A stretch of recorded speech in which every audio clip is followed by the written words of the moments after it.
My name is Donna Wilson. I'm 38 years old. Before the accident, I was a senior urban development consultant based in Seattle.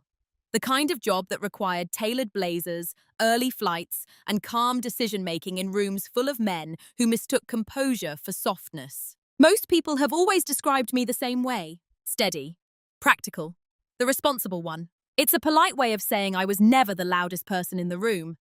I don't interrupt. I don't compete for attention. I don't raise my voice to win an argument. I've always believed that if you build your life carefully enough, you won't need to defend it loudly. That belief cost me more than I ever imagined. 2 years ago, I survived a car crash that should have killed me. The brakes failed while I was driving down a rain-slicked stretch of highway just outside the city. I remember the sound first. Not the impact, but the hollow feeling when the pedal went all the way down and nothing happened. No resistance, no slowing, just silence where control used to be. I lived, but I lost both of my legs. And in the weeks that followed, when morphine blurred time and hospital ceilings became my horizon, I learned something that changed me far more than the amputation ever could. My younger sister had tampered with my brakes. Not out of rage, not in a moment of madness, but slowly, intentionally, because she was jealous of my career. And now, in a twist so delicate it almost feels theatrical, she has become my most visible caretaker, posting photos of us together, answering messages on my behalf, telling people how strong I am, accepting praise for her devotion. She plays the angel beautifully. What she doesn't know is that I know. This isn't a story about revenge. I'm not interested in shouting matches, courtroom theatrics, or dramatic confrontations. There are no cartoon villains here, just subtle choices, quiet shifts, psychological reversals that unfold so gradually that the world doesn't notice until it's too late. This is a story about perception, about how invisibility can be weaponized, both against you and eventually for you. I'm going to tell you exactly what happened, from the beginning, the small cuts, the normalized disrespect, the role I accepted, the moment everything shifted, and how silence became something very different from weakness. I won't exaggerate. I won't dramatize. I won't pretend I was perfect. But I will be honest, because sometimes the most dangerous person in the room isn't the loudest one. It's the one everyone thinks they've already figured out. Have you ever realized someone misunderstood you so completely that they never saw you coming? Before the accident, before the hospital rooms and wheelchairs and the carefully curated social media tributes, I was simply Donna. To my clients, I was dependable. The consultant who arrived early listened longer than necessary and summarized complex negotiations in one calm paragraph. I was the woman who could sit across from developers twice my age and make them reconsider a decision without ever raising my voice. My reputation wasn't built on charisma. It was built on consistency. To my parents, I was the stable one. My younger sister, Emily, was the creative one, the spontaneous one, the one who needed more understanding. That phrase followed her through childhood like a protective halo. If she quit piano lessons, she was finding herself. If she changed majors twice in college, she was exploring her passions. When she maxed out a credit card at 23, it was a phase. When I worked 2 part-time jobs to avoid student loans, it was simply expected. I don't say that with bitterness. It's just the architecture of our family. Every structure has load-bearing walls. I was one of them. At family dinners, conversations would drift naturally toward Emily's projects. A new art concept, a potential startup idea, a short-lived relationship that had deep emotional implications. My updates were transactional. How's work?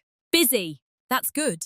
And then the spotlight would gently pivot away from me again, like a stage light that never quite settled. The irony is that, professionally, I was anything but invisible. By 35, I was leading multi-million-dollar redevelopment negotiations.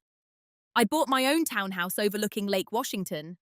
I had a retirement account my financial advisor described as impressively aggressive for your age. But in my family's ecosystem, success translated to self-sufficiency, and self-sufficiency translated to emotional irrelevance. Emily and I are 4 years apart. Close enough to be compared, far enough apart that I was always slightly ahead. Graduating first, moving out first, stabilizing first. I never noticed when that natural order quietly turned into something else. Comparison can be silent. It doesn't require insults. It only needs proximity. When I received a regional award for sustainable infrastructure planning, my parents hosted a small dinner. Emily brought a bottle of wine and hugged me tightly. She smiled in every photo. Later that night, as we stood alone in the kitchen, she traced the rim of her glass and said lightly, "It must be nice to have everything figured out." It didn't sound like admiration. It sounded like the distance. But I brushed it off. I've always brushed things off. That was part of my identity. The woman who doesn't overinterpret. The woman who assumes good intent. If someone forgets to ask about your promotion, they're busy. If your sister jokes that you're married to your job, she's teasing. If she rolls her eyes when your name is mentioned at dinner, she's tired. I built a life on rational explanations. Looking back, I understand something I didn't then. Invisibility isn't always imposed. Sometimes you participate in it because it keeps the peace. I didn't demand recognition at home because I didn't need it to function. I didn't compete for emotional space because I assumed there was enough for everyone. What I truly didn't see, was that in some relationships, your stability becomes someone else's mirror. And not everyone likes what they see reflected. That was who I was to them. Reliable, predictable, unthreatening. The last word was the most dangerous. The first cut wasn't dramatic. There was no shouting, no slammed doors, no obvious fracture. It was a Tuesday evening in early October. The rain had started early that year, the kind that hangs low over Seattle and makes the skyline look softer than it really is. I had just signed a contract for a redevelopment project that would put me in line for a promotion to regional director. It wasn't public yet, but it was significant. I told my parents over dinner. Emily was there too. She congratulated me immediately. Quick, bright, almost rehearsed. She leaned across the table and squeezed my hand. "I'm so proud of you," she said, her voice sweet enough that my mother visibly relaxed. But later, as we cleared plates in the kitchen, her tone shifted. "You know," she said casually, rinsing a wine glass, "you're kind of the family's golden child now." I laughed lightly. "I don't think that's true." She didn't laugh back. "Mum and Dad talk about you like you've cracked some code to life." I dried a plate slowly. "I just work a lot." Exactly. There was something sharp in that word. I remember looking at her reflection in the window over the sink. Her expression wasn't angry. It was tight, controlled. "It must be exhausting," she continued, "always having to be perfect." I opened my mouth to correct her, but the sentence dissolved. I wasn't perfect. I was disciplined. There's a difference. But explaining that felt defensive, and I've never liked sounding defensive. So I let it go. That was the first cut. Not because of what she said, but because of how she said it. It wasn't admiration. It wasn't even criticism. It was an assessment, as if she were measuring me. Over the next few weeks, small things accumulated. When my promotion was formally announced, she posted about it online before I did. A long caption about how watching someone chase corporate validation can be inspiring in its own way. It read like praise if you skimmed it. If you didn't, it read like commentary. At Thanksgiving, she told a story about how, as a kid, I used to color inside the lines obsessively. Everyone laughed. I smiled too, but the implication lingered, that my adulthood was just an extension of childhood rigidity. Once, during a group conversation, a family friend asked me about the redevelopment project. Before I could answer, Emily interjected. "Oh, Donna's saving the city one spreadsheet at a time." The table laughed again. I laughed with them. But something inside me catalogued it. I didn't confront her. That's important. I didn't even consider it. Each remark was plausible. Each tone is defensible. If I reacted, I would seem overly sensitive, the one who couldn't take a joke. And I've always prided myself on being reasonable. That's how normalization begins. Not with cruelty, but with deniability. The most unsettling part wasn't the comments. It was the pattern beneath them. Emily's life, at that time, was unstable. A freelance design project had fallen through. She'd moved back into our parents' house temporarily. Money was tight. Meanwhile, my career was accelerating. I offered to connect her with a marketing director I knew. She declined. "I don't need corporate scraps." "Scraps," she said, smiling as if it were witty. Again, laughter. Again, plausible tone. But I noticed something new in her eyes. Not anger, not sadness. Calculation. And still I told myself I was imagining it. Because the alternative, that my own sister might resent me deeply enough to enjoy undermining me, felt melodramatic. And I don't live melodramatically. So I did what I've always done. I absorbed it. I rationalized it. I stayed quiet. What I didn't realize then was that silence doesn't erase tension. It only gives it space to grow. There's a moment in every slow fracture where you realize something is off. And then you decided it's not worth addressing. That decision is rarely dramatic. It's practical. By winter, Emily's comments had settled into a rhythm, light enough to pass as humor, frequent enough to shape perception. At Christmas, my parents hosted their usual gathering. Extended relatives, neighbors, the familiar choreography of wine refills and polite laughter. I had just returned from a conference in Chicago where I'd presented a redevelopment model that was gaining national attention. My aunt asked me about it. Before I could finish explaining the sustainability metrics, Emily chimed in from across the room. "Donna speaks fluent boardroom," she said with a grin. "You need subtitles sometimes." Everyone laughed. It was harmless. That's what it looked like. But I watched something subtle happen. The room shifted its attention away from the substance of what I was saying and toward the entertainment of her commentary. I smiled and continued, more briefly this time. Later that evening, she pulled me aside. "You know I'm joking, right?" she said, tilting her head slightly. "Of course. I just don't want you turning into one of those people who forget how to be human." There it was again. Assessment disguised as concern. I could have said, "I'm still human. I just don't perform it loudly." I could have asked, "Why does my success make you uncomfortable?" I could have set a boundary. Instead, I reassured her. "I won't," I said softly. Looking back, that was the moment I began participating in my own minimization. It felt easier to shrink slightly than to risk being seen as arrogant. Easier to accept the family narrative, Donna is accomplished but emotionally sterile, than to complicate it. There's a quiet social contract in families. Roles maintain stability. If one person shifts, the system resists. I had always been the stable axis, the predictable one, the one who didn't need attention. Emily, meanwhile, had begun framing herself as the emotionally intelligent counterweight to my corporate detachment. She started using phrases like different kinds of intelligence at dinner. She'd emphasize empathy, creativity, vulnerability, all in subtle contrast to me. No one explicitly compared us. They didn't need to. Comparison lives in implication. The deeper issue wasn't the teasing, it was the erosion of authority. Slowly, almost imperceptibly, she was reframing my competence as coldness. My discipline is an obsession. My ambition is an imbalance. And I allowed it because confronting it would have required accusing her of something intentional. And I still wasn't ready to believe that. Around that time, I began noticing something else. When I visited my parents' house, my car would sometimes be moved slightly in the driveway.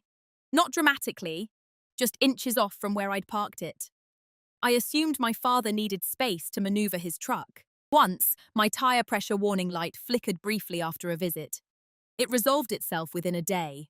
I dismissed it as a weather fluctuation. I mention these details not because they were alarming at the time, they weren't, but because memory becomes sharper after impact. At the time, they were just anomalies. The normalization of disrespect works the same way. Individually, each moment is negligible.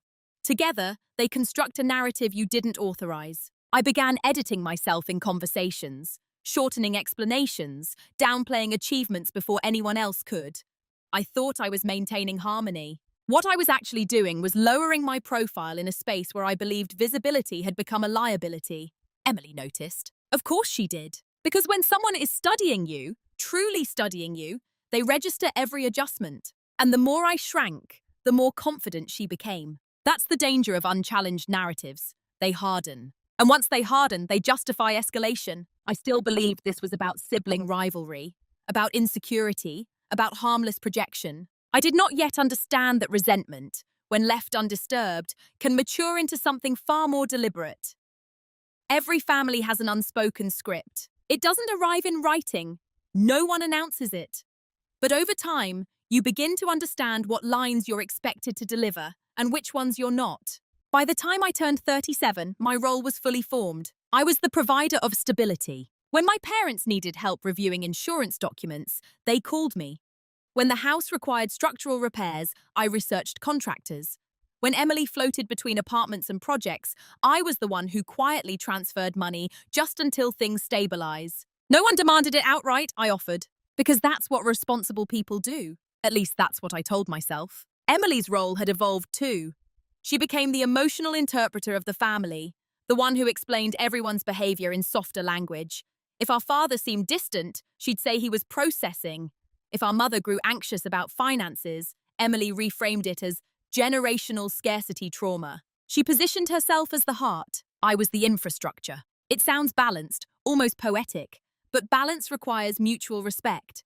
And somewhere along the way, the subtext shifted. Infrastructure is only noticed when it fails. One evening in early spring, I visited my parents after work.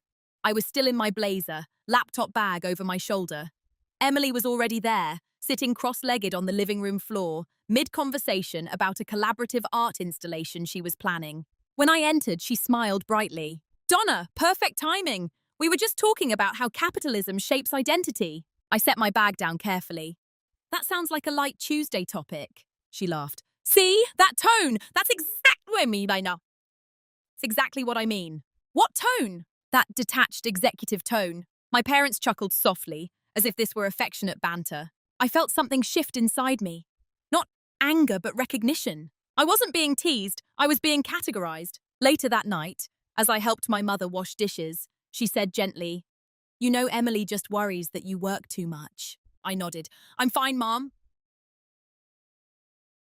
"She just doesn't want you to lose your softness." There it was again. The assumption that ambition erodes humanity, that success must come at the expense of warmth, that my discipline required correction. No one asked whether Emily's instability required adjustment. Roles are rarely symmetrical. Over the next few months, I began noticing how often decisions were filtered through me, but emotional narratives were filtered through her. If there was conflict, Emily interpreted it. If there were logistics, I handled them. Useful, reliable, invisible. And invisibility can be comfortable. It allows you to observe without being scrutinized. It keeps you above petty disputes. It protects you from messy emotional entanglements. But it also creates distance. And distance can be misread. Emily began speaking about me in third-person generalizations, even when I was present. Donna doesn't really do spontaneity. Donna's love language is productivity. Donna would probably schedule fun if she could. Each comment drew laughter. Each one subtly reframed me as mechanical. I never corrected the narrative. Part of me believed that dignity meant restraint, that responding would lower me into the arena she seemed eager to create. So I stayed composed. I attended her small art showcases. I transferred money when the rent was late. I sent supportive texts before her interviews. Outwardly, we were close. But beneath the surface, the something had crystallized. She had assigned me a role, the unfeeling achiever. And I had accepted it because it was easier than challenging it. What I didn't understand yet was that once someone reduces you to a caricature, they begin to justify their behavior toward that caricature. If I were cold, then mocking me was harmless. If I were privileged, then resenting me was understandable. If I were emotionally distant, then hurting me might even feel balanced. The shift wasn't explosive. It was structural. And structures, once compromised, don't collapse immediately. They weaken quietly. The day of the accident began like any other. Grey sky, light rain, a calendar full of meetings I could have led with my eyes closed. I remember fastening my seatbelt and placing my black leather planner in the passenger seat, the way I always did. I remember thinking about a presentation I needed to refine. I remember feeling steady. There were no dramatic premonitions, just routine. I had visited my parents the night before. Emily was there too. We'd eaten takeout. She'd been unusually warm, attentive even. At one point, she insisted on carrying a small box of archived paperwork out to my car, saying she didn't want me getting wet. I thanked her. I didn't think about it again. The highway that morning was slick but manageable. I've always been a cautious driver, 10 years without a single citation. I maintained my car meticulously, oil changes early, tires rotated on schedule. Control matters to me, which is why the sensation felt so foreign. I pressed the brake pedal as traffic slowed ahead. It sank, all the way down. No resistance, no friction, no slowing. There's a specific kind of silence that happens in moments like that. A hollow internal drop. Don't panic yet. Just disbelief. I pumped the pedal once, twice. Nothing. The car in front of me was closer now. I remember calculating distance, speed, and angle. I remember steering slightly to the right, searching for an opening. I remember the guardrail rushing toward me. Impact is not cinematic. It's violent and disorienting and final. When I woke up, The world had narrowed to white light and antiseptic air. The doctors used words like traumatic amputation and vascular collapse. I listened carefully. I asked precise questions. I have always processed crises analytically. My parents arrived first. My mother's face was pale and fragile. My father looked smaller somehow. Emily came later. She stood at the foot of my hospital bed, hands clasped, eyes shining with tears. She looked devastated, devoted, protective. "Oh my God, Donna," she whispered. "I'm so sorry." I believed her. For the first few days, everything blurred into pain management and surgical briefings. I focused on survival, on stabilizing, on understanding my new physical reality. It wasn't until the third day that something shifted internally. A police officer visited my room. He spoke gently, professionally. The accident had been classified initially as a mechanical failure, but during the preliminary inspection, the mechanic noted something unusual. The brake line hadn't simply worn out. It had been deliberately loosened. Not cut. That would have been obvious. Loosened. Gradually. Carefully. The word tampered entered the room and they hovered between us. I felt no dramatic surge of emotion, no cinematic gasp, just a slow, precise tightening in my chest. "Is there anyone," the officer asked carefully, "who had access to your vehicle recently?" Access. I replayed the previous evening. The rain, the box of paperwork.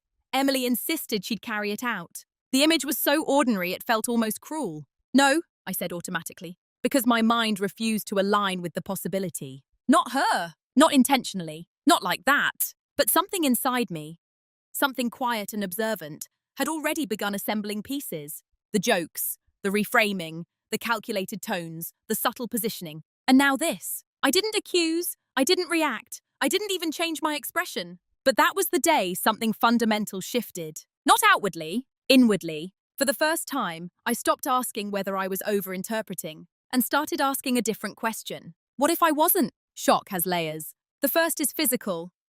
The body registering trauma, recalibrating to pain.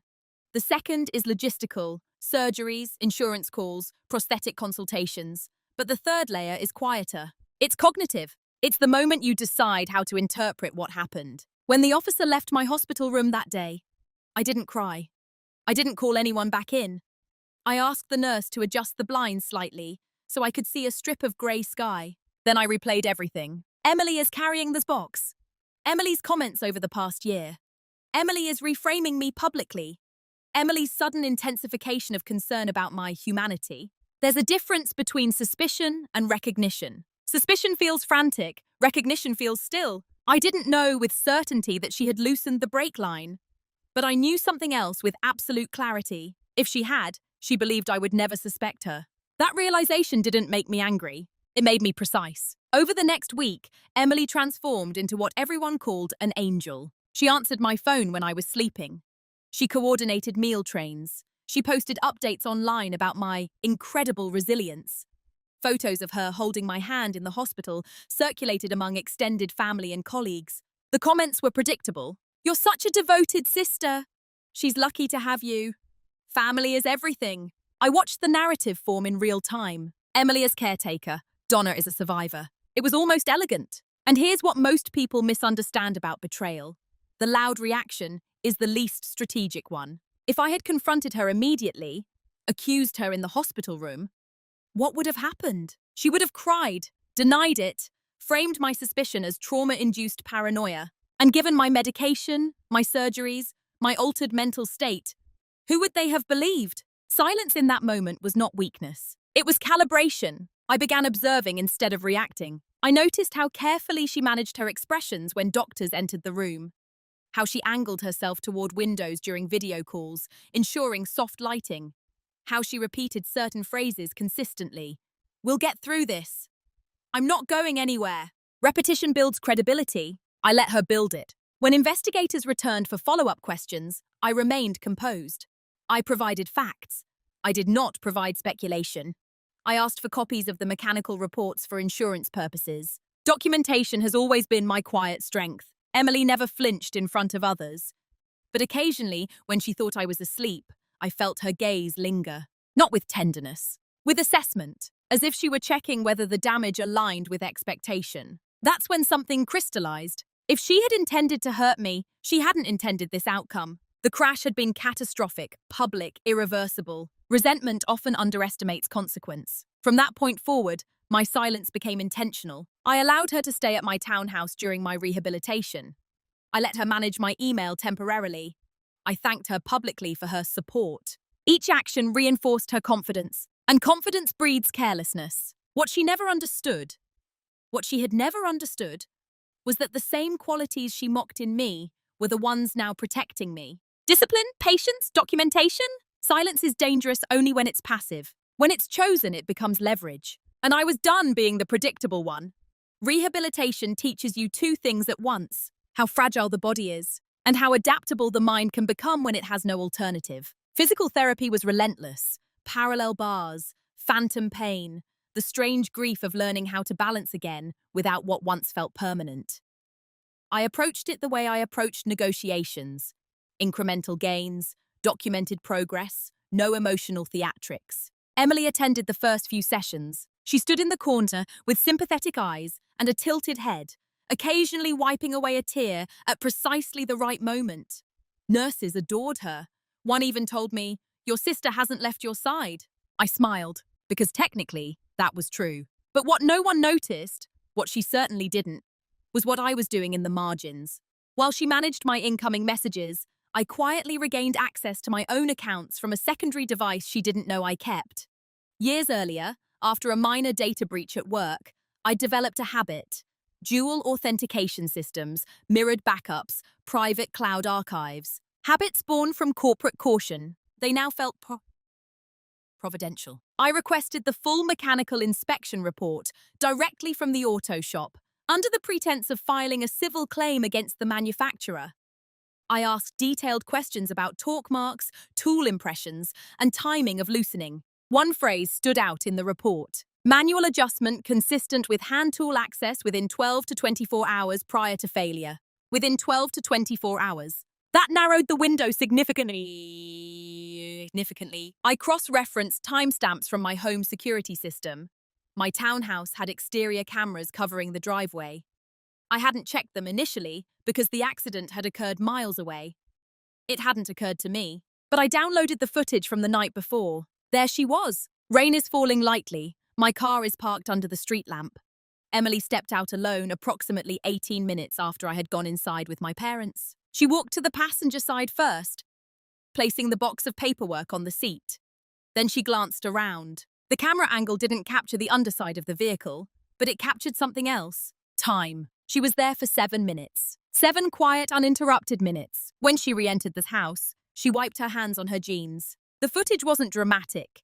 It didn't show sabotage in cinematic clarity, but it showed opportunity. And opportunity, combined with motive, begins to form shape. I didn't send it to the police. Not yet. Instead, I began documenting everything. I created a private digital folder, date-stamped, password protected. Inside it, I placed the mechanical report, the security footage, screenshots of her social media posts, text messages where she subtly belittled my work, financial records of transfers I had made to her over the years. I wasn't building a revenge case. I was building clarity. There's power in seeing the full architecture of a situation laid out in clean lines. And once I saw it, once I allowed myself to stop rationalizing, something settled inside me. This was not impulsive jealousy. This had been escalating. Her language had shifted months before the crash. Her framing of me had grown sharper. The narrative she built publicly about my corporate detachment now served another function. If I appeared emotionally distant, then her closeness appeared heroic. Perception management. I recognized it instantly. I do it professionally all the time, framing redevelopment as community revitalization, adjusting language to influence public reception. She had been doing something similar. The difference was scale and consequence. What she never noticed during those weeks was that my demeanor toward her didn't change. I thanked her for bringing coffee. I complimented her organization of medical files. I allowed her to narrate my recovery online. Because when someone believes they are ahead of you, they relax. And relaxed people make mistakes. I wasn't preparing for confrontation. I was preparing for permanence. There's a particular kind of loneliness that comes with certainty. Not suspicion, not theory. Certainty. The night I finally allowed myself to say it internally, She did this. I didn't cry. I didn't shake. I didn't feel hatred bloom in my chest the way movies suggest you should. I felt alignment. All the small inconsistencies of the past year arranged themselves into a coherent pattern. The comments, the reframing. She calculated her positioning as emotionally superior, the subtle undermining of my competence. The 7 minutes by my car. It wasn't a sudden revelation. It was a quiet click. The truth didn't feel explosive. It felt organized. That was the private reveal. Not a confession from her, not a dramatic exposure, but clarity. Once you see someone clearly, you can no longer relate to the version of them you hoped existed. And that realization shifts every interaction moving forward. Emily continued performing devotion with remarkable consistency. She gave interviews to a local lifestyle blog about supporting a disabled sibling with grace. She described my resilience in poetic language. She positioned herself as an advocate for accessibility awareness. Each time, she framed my injury as a tragic accident, the kind that puts life into perspective. I watched those interviews carefully. What stood out wasn't what she said. It was what she never said. No mention of the mechanical investigation. No curiosity about how brake lines become loose. No anger toward an unnamed culprit. No demand for justice. Just acceptance. That absence was louder than any accusation. Privately, I met with a legal advisor. Not to file criminal charges, not yet, but to understand leverage. The evidence I had was strong, circumstantial documentation. It suggested intent. It narrowed the opportunity. But without direct footage of the tampering itself, the case would be complex. Proving mechanical sabotage beyond doubt requires precision, and I am nothing if not precise. The lawyer asked me a question that stayed with me. What outcome do you actually want? Revenge is simple, punishment is visible, but the outcome is strategic. Did I want her imprisoned, exposed publicly, ostracized? Or did I want something else? That was the moment the narrative shifted internally again. Because the greatest leverage wasn't in screaming the truth. It was in understanding the imbalance she had created. She believed she had destroyed my advantage, my mobility, my independence, my perceived power. But she had miscalculated. She had anchored her identity to being my caretaker. Publicly, socially, digitally, her image was now intertwined with mine. If I fell, she rose. But if I rose differently, strategically, she would be tethered to consequences she couldn't anticipate. I didn't need to accuse her immediately. I needed to reposition myself. I began shifting control quietly. I reclaimed access to my professional contacts. I resumed remote consulting work earlier than expected. I began documenting my rehabilitation journey independently, not through her accounts, but through private networks. And I noticed something subtle. Each time I demonstrated autonomy, she adjusted. Her tone became slightly more cautious, her smile slightly tighter. Because for her narrative to function, I needed to remain fragile. The private reveal wasn't about proving her guilt to the world. It was about recognizing that I no longer needed her proximity. And once that became clear, the dynamic inverted. She believed she was standing beside someone broken. She didn't realize she was standing beside someone recalculating. There's a moment in every irreversible situation where options are narrow into clarity. I had 3. The first was immediate exposure. I could hand the security footage and mechanical report to investigators, pursue criminal charges aggressively, and allow the legal system to unravel everything publicly. It would be loud, it would be performal, it would fracture my parents, and it would permanently define both of us by that act. The second was a quiet confrontation. I could sit across from her, perhaps at my dining table, perhaps in a lawyer's office, and present the evidence calmly.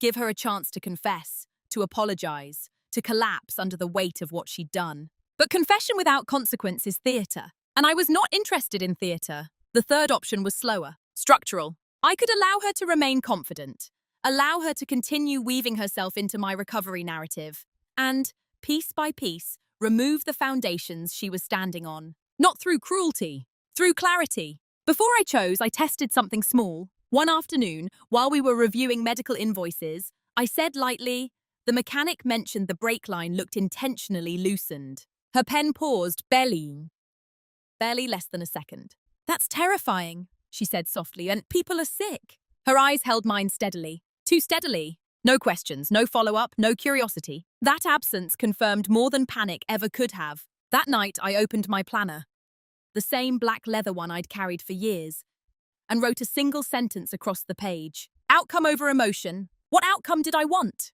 Not vengeance, not spectacle. I wanted permanence. I wanted the truth positioned in such a way that denial would collapse under its own weight, without me raising my voice once. And I wanted my life to expand beyond the perimeter of her narrative. So I chose the third option, irreversible. Over the next week, I quietly restructured my finances.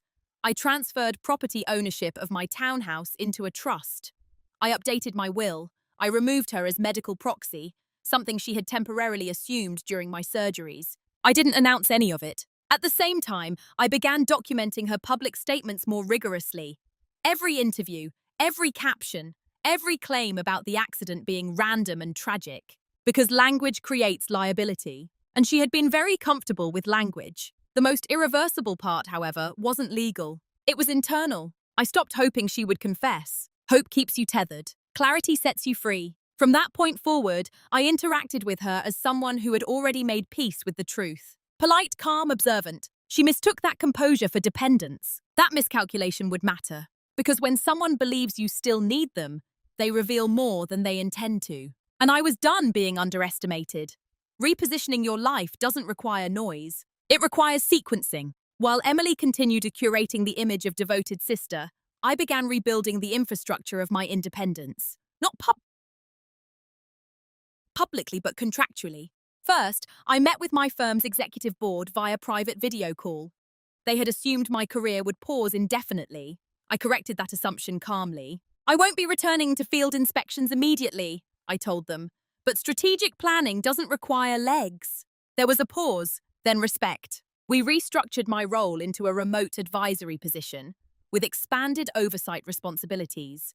My compensation remained intact. My authority, if anything, increased. I did not share this development at home. Second, I retained a forensic mechanic, independent from the original auto shop, to re-examine the damaged brake assembly.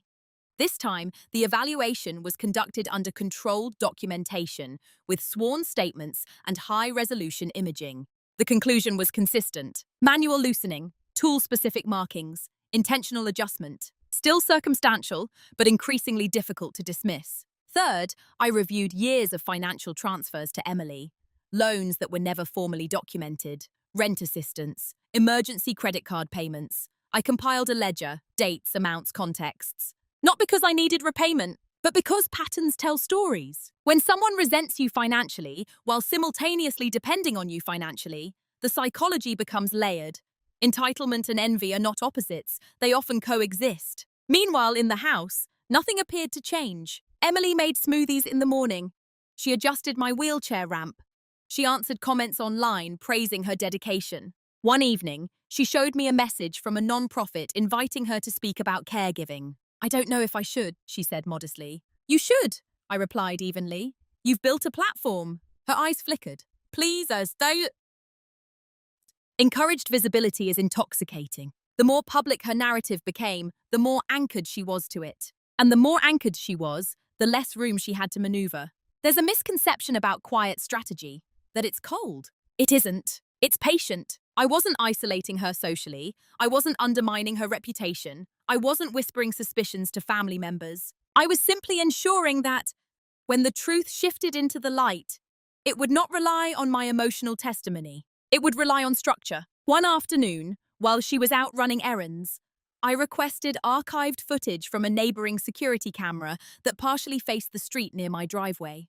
It was a long shot. Most systems auto-delete within weeks. But one homeowner, a retired engineer, had preserved backups longer than average. He remembered the accident. He remembered the rain. And he sent me a segment. The angle was distant, grainy. But it showed something critical. Emily was kneeling briefly near the rear passenger side of my car. Not placing a box inside. Kneeling. Time-stamped. 7 minutes and 12 seconds. Still not cinematic. Still not dramatic. But enough. I added it to the folder. By then, the case wasn't about whether she had done it. It was about when and how to reposition the narrative. And I wasn't rushing. Because when you move in silence long enough, the eventual shift feels inevitable. Not explosive. I was almost ready. Consequences rarely announce themselves. They begin as absences. The first shift was subtle. I informed Emily, casually, that I would be hiring a professional in-home nurse for part-time assistance. You don't need to, she said quickly. I'm here. I know. Oh, I replied, but I'd like to diversify support. Diversify. The word landed awkwardly between us. From that day forward, her physical presence in my daily care decreased. Not dramatically, but enough to create space. And space is destabilizing when your identity depends on proximity. The second shift was financial. I stopped transferring money. Not abruptly, not accusatorily. When she mentioned an overdue payment one evening, I said gently, I'm restructuring my budget for long-term medical planning. I won't be able to help the way I used to. She blinked. Oh, okay. No argument, no visible resentment. But something recalibrated. The third shift was public. I began sharing my own recovery updates. Independently. Not through her voice, not filtered through her captions. I wrote in the same calm tone I use here. Documentary. Precise. The response surprised her. Colleagues reached out directly to me. Advocacy groups contacted me, not her. Invitations began arriving addressed solely to Donna Wilson. She had built a narrative of guardianship. Now the subject of that narrative was speaking for herself. One evening, she scrolled through her phone quietly, then asked, Are you planning to manage your own social media from now on? Yes. You think I've been misrepresenting you? I looked at her steadily. No. I can represent myself. That was the first time I saw something close to unease flicker across her face. Not guilt, instability. Because what she had never anticipated was autonomy returning faster than expected. A week later, I met with the nonprofit that had invited her to speak. I attended instead. I didn't mention her. I spoke about structural accessibility in urban planning, about how infrastructure shapes inclusion, about how systems fail when oversight becomes complacent. The applause was polite, thoughtful. Afterward, one of the organizers asked, Wasn't your sister involved in your early recovery advocacy? She supported me, I said evenly. But this is my work. Language matters. That evening, Emily confronted me, softly. You didn't tell me you were speaking. It wasn't about caregiving, I said. Her jaw tightened slightly. I've been trying to help you build something meaningful out of this. I know, I replied. But meaning doesn't require management. There was no shouting, no accusation, just a subtle removal of scaffolding. And here's what happens when someone builds their identity on being indispensable. When you demonstrate you are not dependent, they feel erased. Over the following days, she grew quieter, less performative, more observant. She began asking small questions. Did the police ever update you about the breaks? Do you think they'll find who did it? Her tone was neutral, but the questions had shifted. Curiosity had finally appeared, not outwardly dramatic, but internally, something was beginning to tighten. Because consequences don't always start with exposure. Sometimes they start with withdrawal, and I had begun withdrawing the one thing she depended on most. Access. Panic doesn't always look like hysteria. Sometimes it looks like attentiveness. After I began reclaiming visible control of my life, Emily adjusted again. But this time, the adjustments lacked elegance. She started offering help more insistently. I can still handle your medical paperwork. I don't mind driving you. You don't have to prove anything to anyone. The phrasing was interesting. Prove. As if autonomy were performance. I declined gently, repeatedly. The in-home nurse's hours increased. My professional calendar is filled. I scheduled physical therapy independently and arranged transportation services through a mobility network I'd researched quietly months earlier. Independence was no longer symbolic. It was operational. One evening, I received a call from the forensic mechanic. The second report was complete, notarized, and prepared for submission should I choose to escalate. He explained the findings clinically.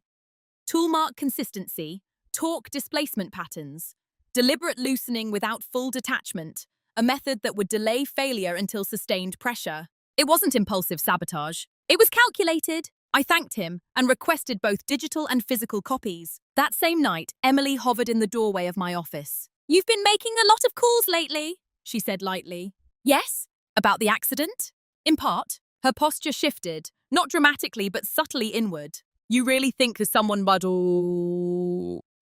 to hurt you? I held her gaze. I think the evidence suggests intention. There it was, the first visible crack. She swallowed. That's heavy. It is. Silence stretched between us. She waited, perhaps for reassurance, for dismissal, for me to say it was random after all. I didn't, because here's what she had miscalculated. She believed the accident had permanently weakened me. She hadn't anticipated that trauma, when processed deliberately, sharpens perception. Over the next week, she began testing the perimeter. Have you told Mum and Dad what the mechanic said? Are the police still investigating? Do they have suspects? Each question arrived casually. Each one carried a tremor beneath it. I answered minimally. I'm gathering information. Information is threatening when you don't control it. One afternoon, while reviewing mail at the kitchen table, she said quietly, "You know, even if it was intentional, maybe it wasn't meant to go that far." The sentence was almost lost in the air. I didn't respond immediately. When I did, my voice was steady. Intent doesn't disappear because consequences expand. She went still. That was the moment I understood something with absolute clarity. She hadn't expected permanence. Perhaps she imagined a scare, a minor accident, a disruption, something that would rebalance perceived inequality without catastrophic fallout. Resentment often fantasizes in small doses. Reality rarely complies. From that day forward, a different kind of tension entered the house. Not an accusation, not confession, but awareness. She knew that I knew, and she didn't know how much I could prove. That uncertainty is heavier than any direct confrontation, because once evidence exists, denial becomes a countdown. And some countdowns cannot be stopped. I didn't choose a dramatic setting. No family gathering, no lawyer present, no raised voices waiting behind a closed door. It happened on a quiet Sunday afternoon. Rain again. Seattle's reliable backdrop. The house felt still. The nurse had left an hour earlier. My parents were out visiting friends. It was just the two of us. Emily was in the kitchen making tea. "Can you sit with me for a moment?" I asked from the dining table. She brought her mug and sat down slowly. I had placed a thin folder on the table, black, unlabeled. I didn't push it toward her immediately. "I've completed a second mechanical review," I said evenly. She didn't speak. "It confirms intentional loosening of the brake line within a 12 to 24-hour window." Her fingers tightened slightly around the mug. I continued. "I also reviewed security footage from my driveway and from across the street." Now she looked up. The air shifted, not loudly but definitively. "I'm not going to ask you if you did it," I said calmly. "I already know the probability." Silence. No tears, no immediate denial, just breathing. "You were outside my car for 7 minutes and 12 seconds the night before the crash," I added. Kneeling, her lips parted, then closed. "You've built a public narrative of devotion," I continued. "You've spoken about the accident as random, tragic, perspective shifting." Her voice finally emerged, soft, strained. "You think I tried to kill you?" The phrasing was telling. "I think," I replied carefully, "that you loosened something you believed would create a problem, not permanence." Her composure fractured for the first time, not into hysteria, but into something smaller. "It wasn't supposed to—" She stopped herself. That was enough. I didn't raise my voice. I didn't lean forward. I didn't accuse further. "I'm not calling the police today," I said. Her head snapped up. "Not because you don't deserve consequences," I clarified, "but because I prefer outcomes that don't rely on chaos." She stared at me, searching for the shape of what that meant. "I've removed you as medical proxy. You're no longer financially connected to me in any way. I've secured documentation of everything." The folder remained closed. "You have two options," I said gently. "Continue pretending publicly until the truth surfaces on its own, or step away quietly and rebuild your life without attaching it to mine." Tears welled veiny.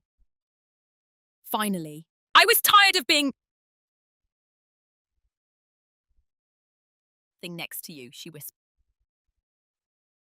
There it was. Not hatred, comparison. "I never asked you to stand next to me," I replied. We sat in the quiet aftermath of truth. No shouting, no theatrical confession, just consequence settling into the room. "You miscalculated," I said softly.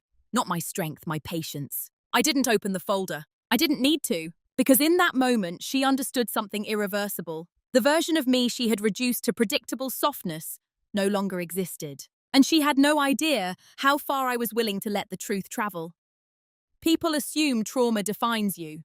It doesn't. It reveals you. 2 years have passed since the crash. I no longer measure time in surgeries or rehabilitation milestones. I measure it in structural changes, legal clarity, emotional recalibration, boundaries that no longer feel negotiable. Emily moved out 3 weeks after our conversation. Publicly, she framed it as needing space to rediscover herself. I didn't contradict her. I didn't expose her. I didn't announce anything. She dismantled her caregiver narrative gradually. Fewer posts, fewer interviews, fewer carefully lit photographs at my bedside. Eventually, she relocated to another city. We do not speak. Not because of rage, but because proximity without trust is corrosive. My parents know part of the truth. Not every detail, not every document, but enough to understand that the accident was not random, and that reconciliation would require something Emily has not offered. I did not pursue criminal charges. Some people find that surprising. But here is what I've learned. Punishment is external, power is internal. I secured the documentation. I placed copies with legal counsel. I ensured that if my narrative were ever challenged publicly, I would not need to raise my voice to defend it. Then I chose something different. Expansion. I transitioned fully into strategic advisory work, specializing in accessible urban infrastructure. I consult on transportation systems designed for people whose mobility was altered overnight. My lived experience became professional leverage. Not inspiration. Leverage. I no longer shrink in conversations to maintain comfort. I no longer preemptively soften my accomplishments.